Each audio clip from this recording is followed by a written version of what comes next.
What's up mga idol?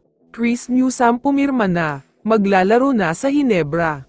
Pero bago mo sana ipagpatuloy ang panonood mo, ay huwag mong kalimutan na mag-subscribe bilang suporta sa aking YouTube channel. Maraming salamat idol. May isang nakakagulat na update lang muna tayo sandali tungkol kay Coach Chot Reyes. Naglabas kasi ng balita ang legit source na Spin.ph, at sinabing kinumpirma daw mismo ni Commissioner Willie Marcial na suspended si Coach Chot. Nakaayon ito sa PBA rules kung saan ang isang player o coach na nakakuha ng 5 technical fouls sa buong conference, ay magkakaroon ng 1 game suspension sa susunod na game, kaya ganun nangyari sa kanya. Ayon naman sa kampo ng Rain or Shine, kailangan daw nilang makapag-take advantage habang madaming wala sa TNT. Malaki daw kasi ang chance na wala din si Kelly Williams at limited playing time naman si Oftana.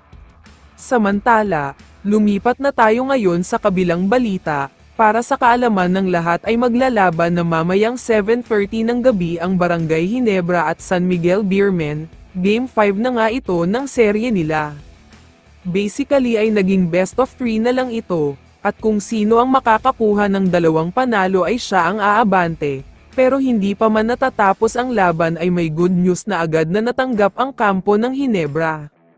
Ayon kasi sa multiple reports, pumirma na daw ng kontrata si Chris Newsome sa Hinebra. Official na nga daw siyang umalis sa Meralco Bolts, maayos naman daw siyang binigyan ng send-off party paalis sa team niya.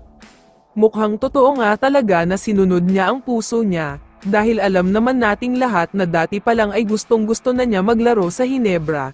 Ito nga ay pinaka-fan daw siya at pinaka-sinubaybayan niya simula pagkabata. Pero ito ang mabigat sa balitang ito, kapag kukunin na ng Hinebra si Newsome ay kailangan magkaroon ng bakante sa lineup, kaya para mangyari ito ay itatapon na daw sa free agency ang ilan sa mga players nila sa bench. Sa tingin ko naman ay magandang move ito para sa Hinebra, lalo na kung gusto nilang mas lumakas pa ang lineup nila. Hindi na din kasi biro ang lakas ng ibang teams kaya kailangan na talagang makasabay ng Hinebra. Isipin nyo na lang na may Newsome, Holt at Thompson, 3 players na mataas ang basketball, maganda ang opensa at mahigpit ang depensa. Mukhang delikado na talaga ang ibang teams na makakaharap nila next season. Kaya naman kung ikaw ang tatanungin idol, ano ang masasabi mo sa balitang ito? I-comment mo naman ang sagot mo sa tanong na ito. So dito na nagtatapos ang video na ito. Maraming salamat sa pagsuporta at panonood mga idol. Ingat at bye-bye.